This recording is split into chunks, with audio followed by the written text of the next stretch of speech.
ગણપતિ બાપ્પા મોરિયા આ મારા તરફથી નહીં, ગણપતિના જ ધરાયેલા છે. ગણપતિએ જ સર્જન કરેલું છે અને ગણપતિ વિસર્જન છે. વિસર્જન પછી પાછું સર્જન છે. ગણપતિના આશીર્વાદ હંમેશા વિઘ્નહર્તા ભગવાન છે.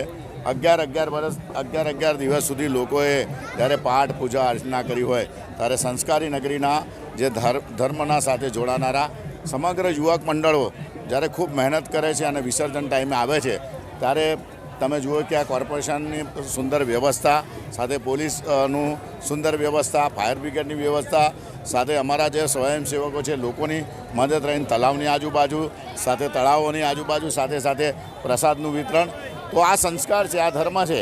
આપણા છોકરાઓને આપણે ગણપતિ છે, નવરાત્રિ છે, જન્માષ્ટમી છે, કારણ કે આપણે 31ને વેલેન્ટાઇનમાંથી બહાર કાઢવા હોય તો ધર્મ સાથે જોડાવવા પડે.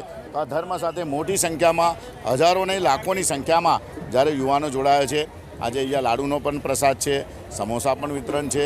તો આવી રીતના યુવાનોને અલગ અલગ રીતે, ગણપતિ રીતે, નવરાત્રિ રીતે, જન્માષ્ટમી રીતે, તો બસ આ ભગવાનનો આપેલો પ્રસાદ લોકોમાં અમે આપી રહ્યા છે. તો ભગવાન બધાની મનોકામના પૂર્ણ કરે તેવી શુભેચ્છા પાઠવીએ છીએ. 21,000થી 51,000 સુધી લાડુ જાય. સાથે સમોસાનું પણ વિતરણ છે. અલગ અલગ છે. જેટલું હવે ભગવાનની ઈચ્છા છે જેટલું થાય લોકોને વહેતા રહીશું. ખૂટે તો બીજું કંઈ ખવડાવતા રહીશું. ઇન્દ્રદેવ ના હોય તો અમે પાણી ક્યાંથી પીશું? ઇન્દ્રદેવની કૃપા હોવી જરૂરી છે. અને આ માહોલની અંદર લોકો તો પણ એટલા જ જોશભેરે લોકો ગણપતિ લાવે છે અને લોકો ગણપતિના દર્શન કરે છે.